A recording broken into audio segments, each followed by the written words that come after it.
Hello, Sarah Amonou avec vous. Très heureuse de vous retrouver pour cette nouvelle vidéo. Bienvenue sur la chaîne du coaching relationnel. Alors, je vous parle un petit peu de moi. Ça fait bientôt 10 ans que j'accompagne des personnes, principalement des femmes, à quelque part conscientiser les croyances qui entravent leur développement, leur ascension, j'ai envie de dire, à tous les niveaux. Donc je t'accompagne dans tes relations amoureuses, dans ton rapport au relationnel. On voit ensemble ce qui bloque. On va débusquer toutes ces croyances qui ne te permettent pas de créer, de vivre, d'établir une relation sereine, épanouissante, puissante.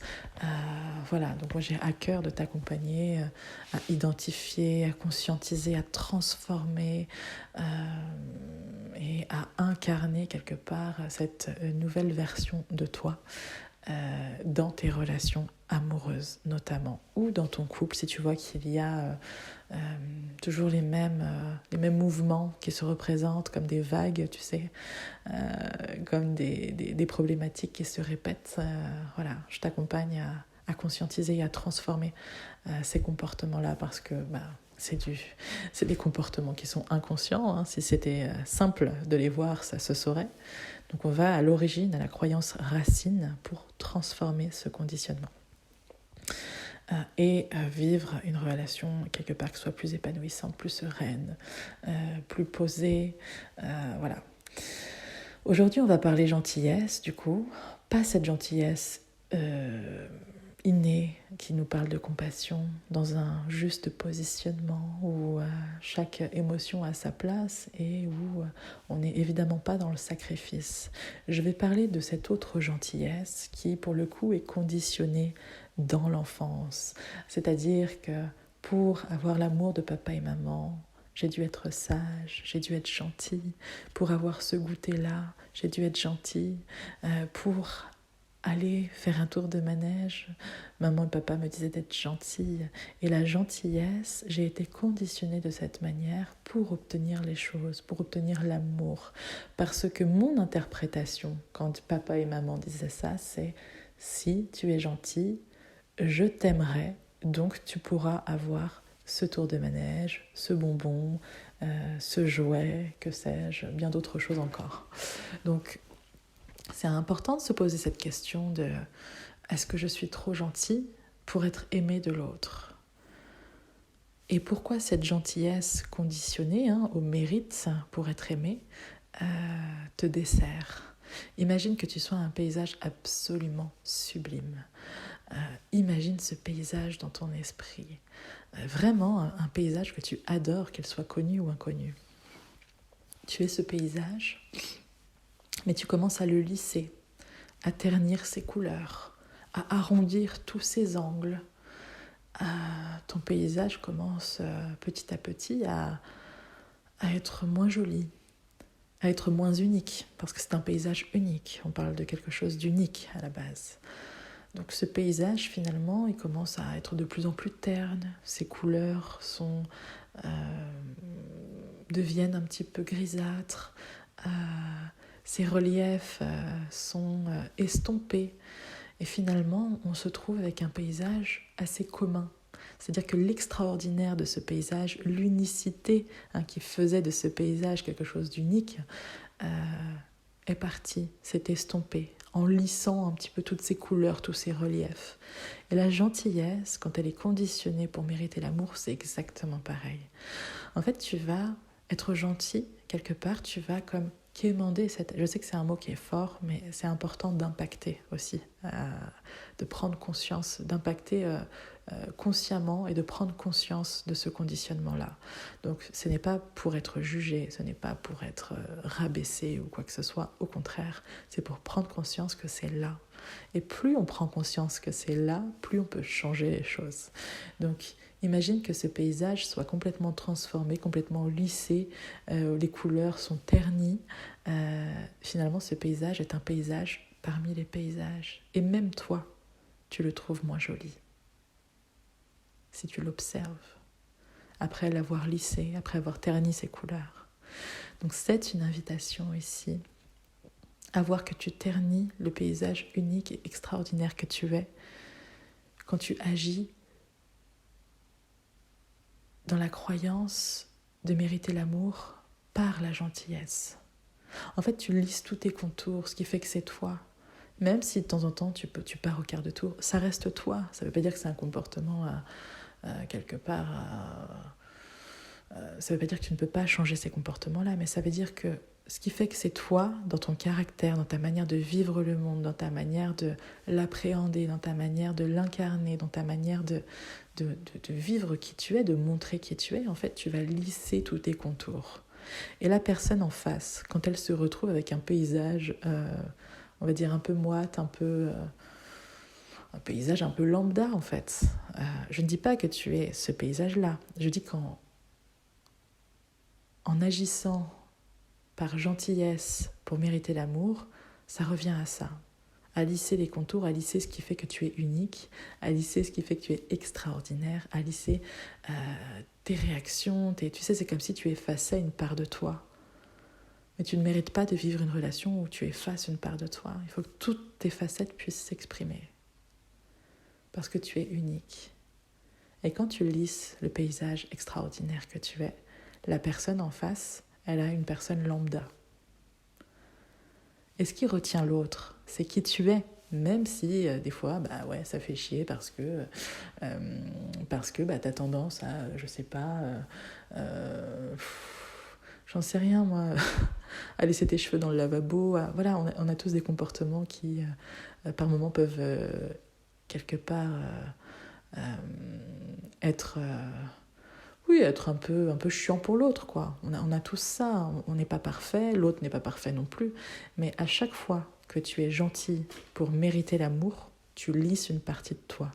Tu sais, c'est comme si tu te faisais vivre, mais tu te mettais dans un espace trop petit, où tu as une jambe ou un bras qui ne rentre pas. Tu vois ce que je veux dire ?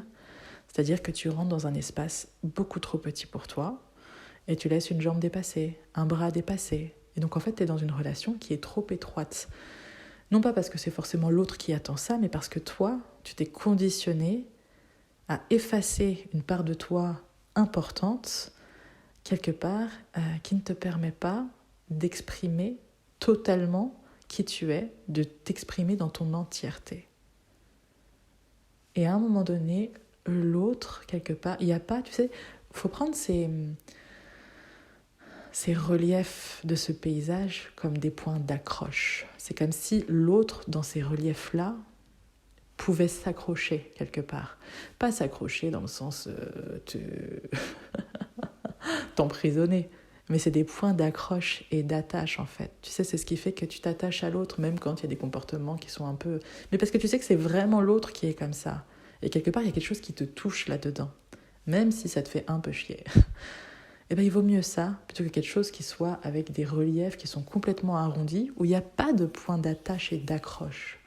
Où l'autre, quelque part, se dit, ce paysage-là ou l'autre paysage, c'est un peu pareil en fait. Et j'ai pas cette accroche, cette attache où je peux quelque part m'établir et m'ancrer avec l'autre.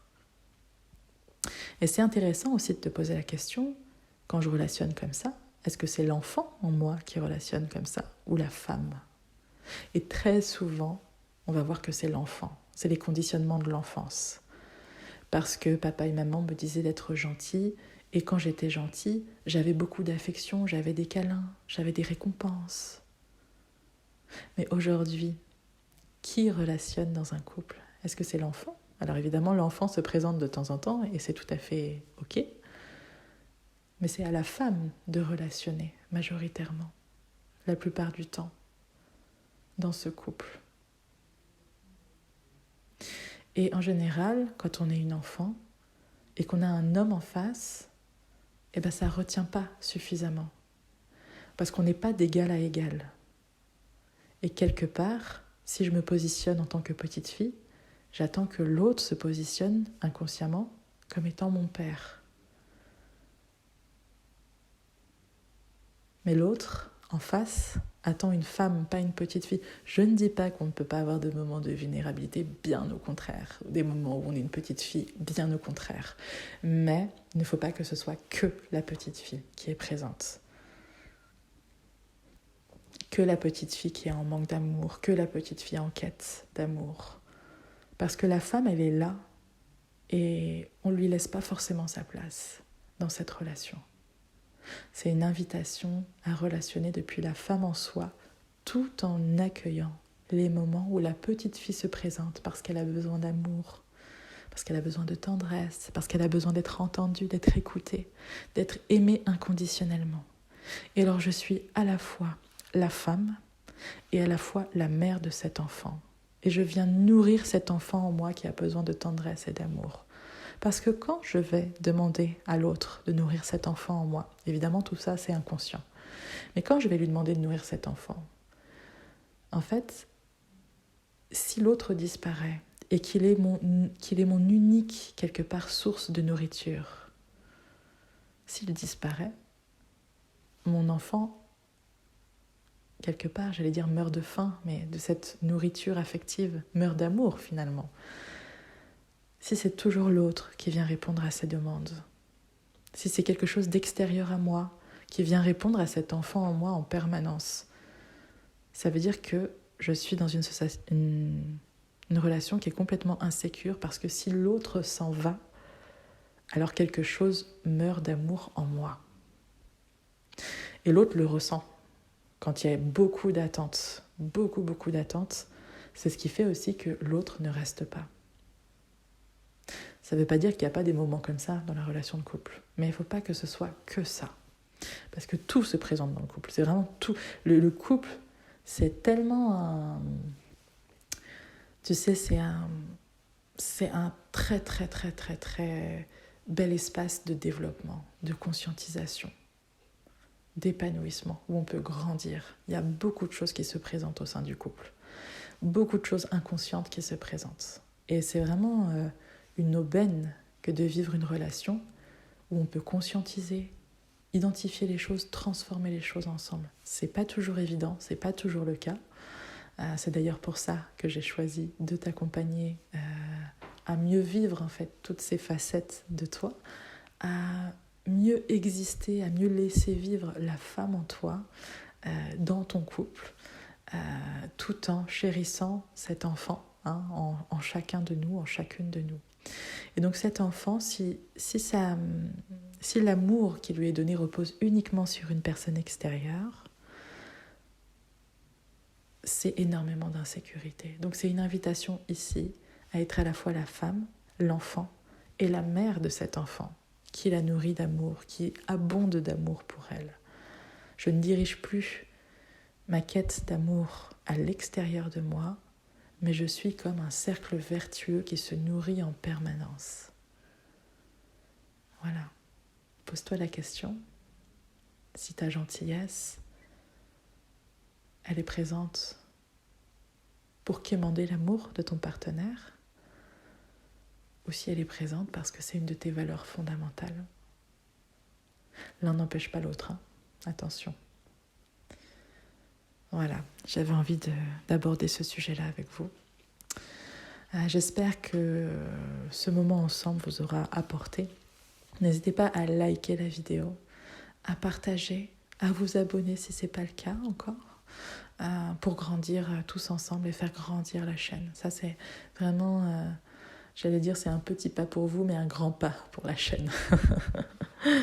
Et voilà, et je vous remercie déjà d'être là. Merci infiniment. Beaucoup de gratitude parce que ces partages-là, je les vis et je les vibre depuis le cœur. Et c'est toujours un moment précieux pour moi que de parler de nos relations, du couple et de tout ce qui se joue et de tout ce qui gravite autour de la relation. En attendant, prenez bien soin de vous et on se retrouve très bientôt pour un nouveau partage.